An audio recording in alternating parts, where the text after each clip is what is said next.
thing I would say about City is, whatever way I shape it, however the game went out, that's a massive psychological boost to winning at Anfield, because I do think if you looked in that dressing room, had they have lost, they would have thought, it's kind of over and whatnot. But you could see the celebrations. Arsenal, the only team not allowed to celebrate, haven't heard anything about City at Anfield, but that's a massive boost. As Perry said, I think in the last 2 weeks, City can be got at. The very fact that they can be got at and they look vulnerable, but they're still in the title race, speaks volumes of City. At the end of the day, we've got 6 points. All we can do is put the left foot in front of the right, focus on Brentford and so on and so forth. You lot know yourselves, we've got the North London derby, we've got Chelsea, we've got that Wolves game brought forward. Just keep doing what we're doing. As Mikel Arteta said, just enjoy it. As I think Declan Rice said, if you want to go down in Arsenal history, you've got 4 months to do it. So let's enjoy it, man. This is the realm we wanted to be in when Arteta took the role. These are the conversations we wanted to be in. We was talking off camera about potentially if the Champions League draw, we could play City a gazillion times. So let's just keep going, man. Yeah. That's what we want. Do you know what you said about celebration, CJ, there, right? Yeah. We got criticised. John Terry slaughtered us, didn't he, for celebrating like the semi-final League Cup win. Right. I was pleased that it was a celebration, and in the stadium, it was massive. Yeah. Because you celebrate because it's you're getting through to a final. Exactly. Now, if we win the League Cup or FA Cup and we don't win the Premier League or Champions, we're still going to get a load of stick, quite rightly so, because we want to win one of the big ones, right?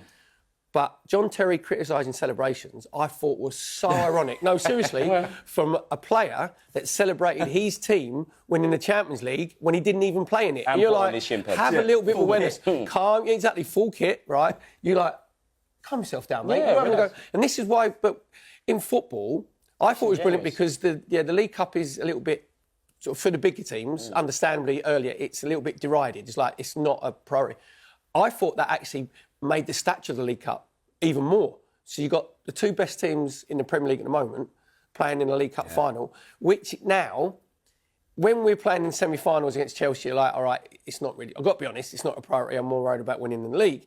Now, that takes on massive proportions now, that League Cup final. Massive. Because of the Premier League as well. Exactly. If you win that, and psychological, psychological boost. Man. Yeah, and just beating City, you know, like you said, CJ, we've got to play them potentially numerous times. If you get one over on them in March in the League Cup final, we're playing them in the league in April, right? You know, psychologically, and that game's at the Etihad as well, so that's going to be a tough game. But, you know, they fear us anyway because we saw how they played against us at Emirates. Yeah, you know, was that Pep Bassett, wasn't it? Yeah. Like 4-4-2, yeah. That's it. Most crazy low block you've ever seen. Full circle moment. And so, you know, if we beat them in the League Cup final, that game at the Etihad, I mean, I'm looking at that thinking that's a title decider, sure. Yeah, that's a final in itself, arguably. It's a long way away, though, boys. Yeah. Left foot in front of the exactly. right. All right, well, let's do that then, because I've got City's next 5 fixtures here and I've got Arsenal's next 5 fixtures. And, you know, I'm not going to ask you, you know, how many points we're going to get from each one. I have not got a clue. Yeah. I swear on my life, I have not got... I know we play Brentford Thursday, I know we play Wigan. After Wigan... I haven't got... When you was playing, I had no idea we were playing in 2 or 3 weeks. Right. Well, it's just Premier League fixtures here. But I'm just going to ask you how you feel about each set, you know, rather than asking you the points. So City's next 5 are Fulham at home, Newcastle at home, Leeds away, Forest at home, West Ham away. That's their 5. Right. Our 5, Brentford away, Wolves away, Tottenham Hotspur away, Chelsea at home, Brighton away.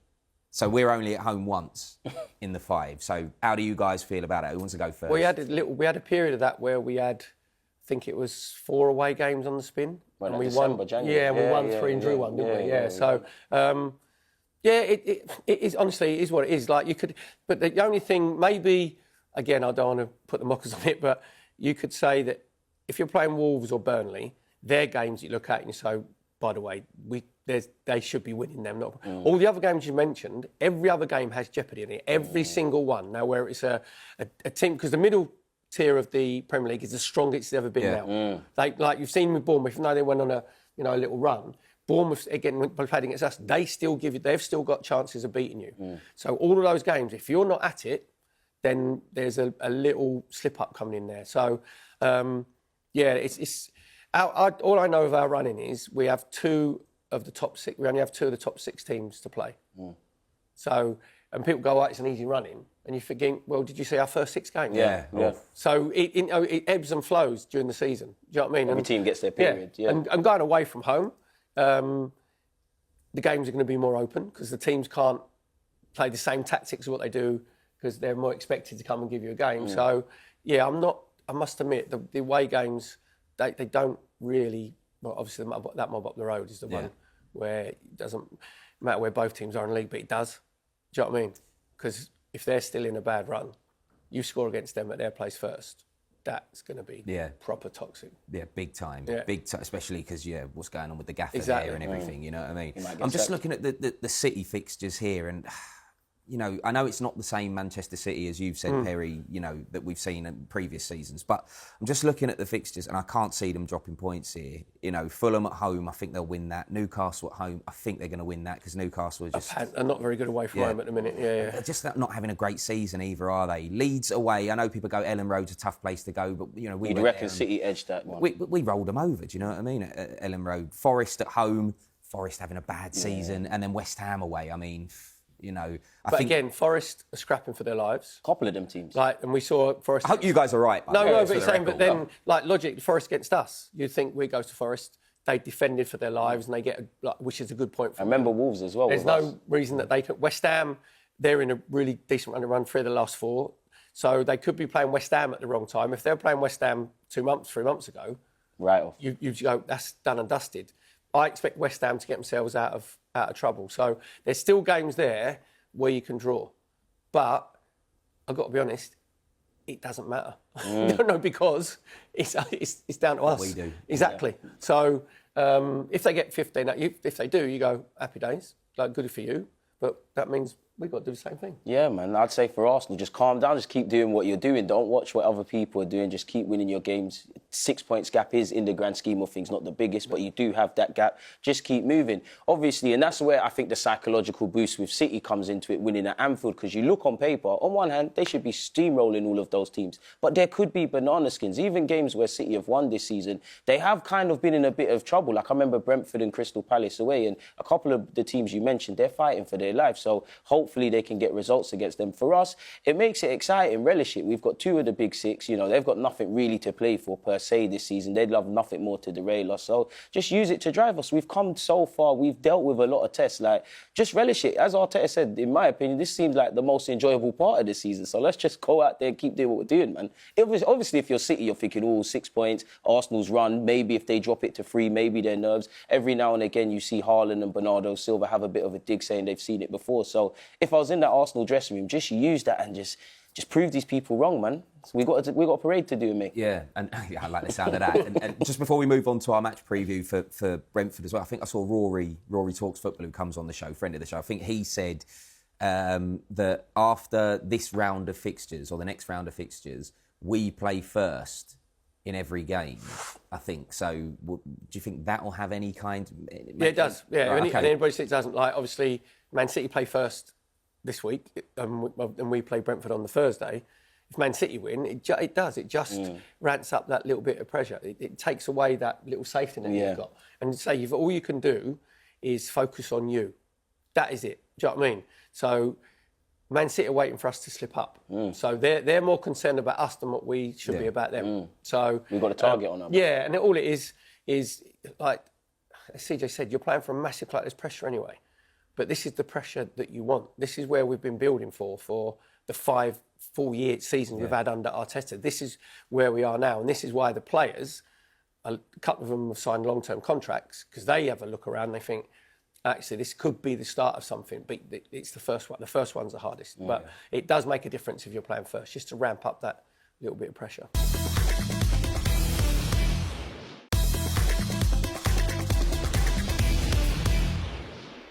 Well, now it's time to look ahead to another busy week for Mikel Arteta's side as we travel to Brentford on Thursday before a return to the FA Cup on Sunday at home to Wigan. So let's talk Brentford first and foremost.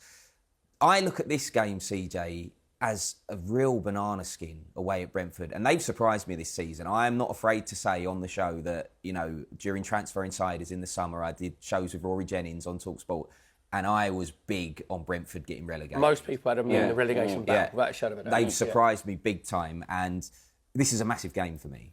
It's a massive game, Nick. I mean, Brentford are a very well-run club. You know, they're one of the most forward-thinking clubs in the league. To be fair, a lot of the traditional top six couldn't lose their manager in Thomas Frank at their time. Their captain in Norgard, Starman in Visa and in Buemo, and actually do better with their recruitment and everything they're doing. You know, so shout out to Keith Andrews. They're actually in a chance of qualifying for Europe. So this isn't going to be a given. As you said, it is a potential banana skin. As Perry said as well, you throw in the extra flavour of us knowing exactly where we stand owing to the City game. It's not going to be easy, but if we really want this and we show our true quality, we've got nothing to fear, man. I do think it's going to be end-to-end. It's going to be a bit nervy. We might have to see a Kai Havertz or Gyökeres kind of late winner. We have to be braced for long throws and things from them. It's going to be a difficult game, man. It might not be the biggest seller of a game or the highest ticket sales, but this is an impactful game. And I looked into this game week of Sunderland and Brentford because they're both in a very good moment and everything. We're challenging and saying, if we could get through this, I won't go as far as to say we're going to win the league, but it's a massive hurdle to climb. So Thursday, we know what we need to do. Do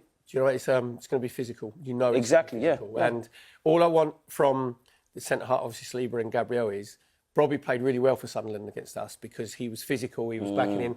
And if you remember, Saliba got booked where he, like, Robbie turned. And I'm sitting, and what you should be is you want to be tight, but you don't want them to fit. You have to be what they call touch tight. You have to just come half a yard right.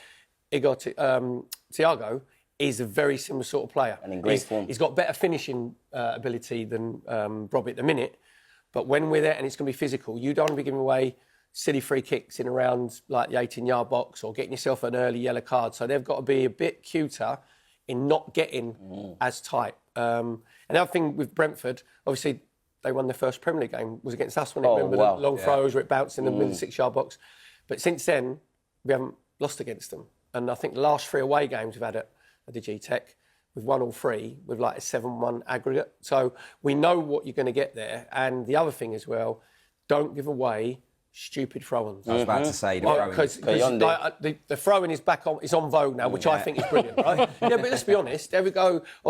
Fans loved it because it gives you like excitement when the ball's gone into the box, Chaos gives you jeopardy, and couldn't about it's Chaos Coyote, by the way. Yeah. No, because he has got a proper long throw. I'm talking. It's low, isn't it? Exactly, he launches it, and the trajectory. So someone made a career out of a long throw, so I know about long throws. His trajectory is unreal. Ridiculous. You're talking middle of the 6-yard box. Do you know what I mean? So you just got to make sure that you don't give away. I know it sounds silly, but you don't give away silly throw-ins or silly free kick. Exactly, yeah. So it's got to be discipline. Yeah, that's what it is. Well, Gyökeres obviously in fine form again, 2 off the bench against Sunderland. Do you expect him to come back into the starting 11, CJ? It's a weird one because... Come on, CJ, come on, get on the Gyökeres. I am on the Gyökeres train, man. I am, but it's like against Leeds and against Sunderland, him off the bench has been kind of working, or impactors off the bench have been working. You know what, start him. You can't not start him. I mean, he's in a good moment. He's purring. There's probably an element of fitness because he didn't start at the weekend against Sunderland. To be fair, I like Gabriel Jesus. That did bewilder me a bit when he started. I think, start him. Perry's converted me. It's got to be one of Gyökeres or Havertz up front. It's got to be one of those two because you've got to be able to go long. Because Keith Andrews has got them so well set up. Balls, trust me. And they've got good quality. Like Sharda, obviously, Ouattara, who's scoring big goals as well. They've got big players, man. And the other thing as well, again, we go back to the game at the Emirates. David Raya pulled off one the save of the season. I think it was Sharda's header. You remember he touched it full length over the right, and that's 0-0. So they're always going to be a threat. And you said there, them lying 7th in the Premier League, Keith Andrews, if that stays like that until the end of the season, he has to be in the running for manager. 100%. He's done so well, yeah. I mean, fair play to him and to Brentford as well. They always manage to recruit really well as well, Brentford. Very well-run club. Yeah, very, very well-run club. Just in terms of finishers, actually, you were talking about Gyökeres, because I don't know where I sit with him coming back into the starting 11. And I only say that, not because he doesn't deserve it, because obviously 2 goals off the bench in the last game. You'd think that would determine getting back into the starting 11. But for me, his physicality and his strength when defenders are a little bit more tired, I think the reason we're seeing, I don't know, this resurgence or this form from Gyökeres is because defenders aren't as fresh and they're not up for the battle against him when he comes off the bench. And then you throw Martinelli into that as well. It's havoc. Yeah, but I think we need an out ball, which I say we didn't have against Sunderland because there'll be times when Brentford are not just like we're going to smash the ball long, and they've got players that play, and they will, especially being at home, they will press. without any shadow of that, because I know that we like to build up. So they'll probably even go man for man. So you see, like, midfield, if Henderson, if he plays, he tries to give him a little bit of control, whether it's Janelt or Jensen. They will go man for man for the first 10, 15 minutes. So when they do that, I want David Raya, whose delivery is unreal, but I want him to go quicker. You know, when you put it down and then you look, you go, right, if it ain't on, the first look should be, I'm going straight long. away. Rather than centre-half split, you roll it across, then you he puts the ball, he rolls it. Because then the opposition and they get a chance to get themselves set up. We saw Alisson do it a few times. Yeah, didn't but we? if you go long, if you go long quicker, then what happens is, if they want to press, then they not quite as energetic, because then they sit off a little bit. Then you can start playing about. Exactly, So sounds easy, doesn't it? Really? Yeah, well, so that's Brentford. Then it's Wigan in the FA Cup. Wigan chosen few. Yeah. That's before your time, isn't it? Bit of Northern Soul. Right, okay. Have you got any moves? Any Northern Oh, Soul? yeah. I need me lino and me. Okay. Exactly. And me talcum powder. I can do. Someone's telling me we've got both of those. No, we don't. Unfortunately, not. The Wigan game, boys. So they're managerless at the moment after sacking Ryan Lowe, their gaffer, on Saturday. Does it make this match a little bit more unpredictable because they're going to have a caretaker in charge? Yeah, again, it is about momentum, whatever, but it will be a completely changed team.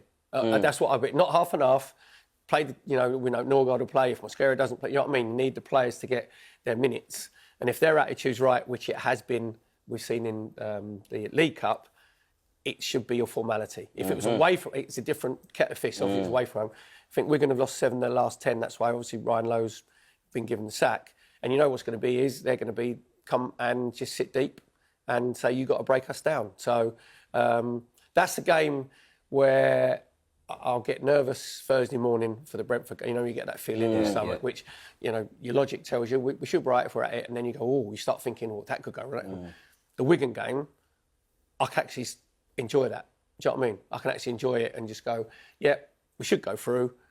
But I've got to be honest, it's not a massive priority. It'd be massive news like Macclesfield beating Palace if we get beat. But other than that, you just want to see... Just do the job. None of the big boys playing. It's like, just play a different team. So you're confident as well, CJ? Yeah, in our second... No, I don't want to call them second stringers because we really don't have second stringers anymore. But you know what I mean? We call them probables and possibles. That's all it is. I like that one. I like that one. Just the changed team. Giving Arteta a run for his money with that kind of stuff. But I'm with Perry, man. It's like there's a lot of games where obviously you're emotionally invested, and not to suggest I'm not. It's Arsenal playing and whatnot, but we need to be a bit cute and clever. We've got a lot of games. This is an opportunity to give opportunities to some players who have struggled to get game time, and simply put, rest players, man. As Perry said, you want a whole different 11. If we just do our job, we've won the game. I do expect them to sit deep and not really have a goal. I don't really know where they stand with that. Are they going to sit back and damage limitation and let's just get back up to Wigan and focus on our season? Or magic of the FA Cup, are we going to have a goal? If we knock Arsenal out, it's trending. If they beat us, it's not really that deep. But I expect a decent night out, man. Afternoon out, man. I can't see any reason we can't score a lot of goals, keep a clean sheet. And more than anything, every win breeds confidence and it builds momentum. So I'm looking at every kind of possibility. So I think we've got nothing to worry about, man. I think the rotated players will do their job. We'll go through. It is one for you. This is the first meeting between Arsenal and Wigan since the semi-final in 2014. Oh. Do either of you remember that? Thanks for Kim that. Cowstrong, isn't it? Did he score a penalty? Went to penalties. Yeah, Kim Cowstrong scored a penalty. I remember Went to penalties, and the gaffer, Mikel Arteta, scored. So, that's a good omen in itself. But there's a part of me that's, like you two, I want to see changes in the team, and I expect to see changes in the team. And I don't think this will happen, touch wood, but, we've seen some unpredictable results in the FA Cup already this season. I don't want to fall foul of that. I want to make sure we come out the traps really quickly, get a couple of goals. And get the job done. Do you know what the difference is? I think it's attitude. We don't have any big-time Charlies, do you know what I mean, who think that the game's going to be beneath them. So if you make... And even when we make the changes, and everybody said about the strength of the squad, there isn't a drop-off. Do you know what I mean? So even the players that are coming in, you don't look at that and go, well, that's a weakened team. You actually look at it and you go, that's still strong. Do you know what I mean? And if you look at the way you want to play with players more regularly because you get better relationships, but the way that we play, all the players are completely geared into what Arteta wants. You know what I mean? On the same page. Yeah, exactly, yeah. So whatever... So we've seen him, make changes in Europe, which is good. I think... he is making more changes now than what he was in the past. So he's obviously learning as well, thinking, right, other players need... Like players, for instance, like Declan Rice. I want him at home in a Winnebago with his silk robe on, with chilling, DR on the manogram like that, just chilling, watching it, and doing a bit of yoga, and having a peppermint tea, and I don't even see it. Honestly, I don't see him anywhere near it. I've had a whole new insight into what Perry gets up to when he's not here at TalkSport.